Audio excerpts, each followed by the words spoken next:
Hello everyone. आता आपण जाणून घेऊया की तुम्ही जो काही प्रॉब्लेम तुमच्या लाईफमध्ये फेस करताय त्याच्याकडे बघण्याचा तुमचा ॲटिट्यूड कसा आहे, पण युनिव्हर्सचा सल्ला ॲक्च्युली काय घडेल तेव्हा तुम्ही त्यातनं बाहेर पडाल या प्रॉब्लेममधनं, ते जाणून घेऊया. तुमचा ॲटिट्यूड असा आहे की कोणाची तरी हेल्प भेटली पाहिजे, कुठून तरी आर्थिक गोष्टी मॅनेज झाल्या पाहिजेत, कोणीतरी मला सल्ला देईल तर मी या सगळ्या सिच्युएशनमधनं बाहेर पडेन असं दिसतंय. पण युनिव्हर्सचा सल्ला आहे तुमच्यासाठी टेम्परन्स. सो काही गोष्टींमध्ये ना तुम्हाला इमोशनल आणि प्रॅक्टिकल लाईफ जर तुम्ही बॅलन्स केलं तर तुम्हाला यातून बाहेर पडाल. काही नवीन प्रयोग करून बघा आणि त्यातून तुम्हाला कळेल की माझी नक्की प्रगती कशामध्ये होईल.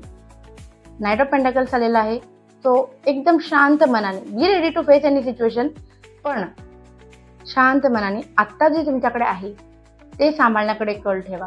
सध्याचा मेसेज तुमच्यासाठी हा आहे. ठीक आहे. Bye bye.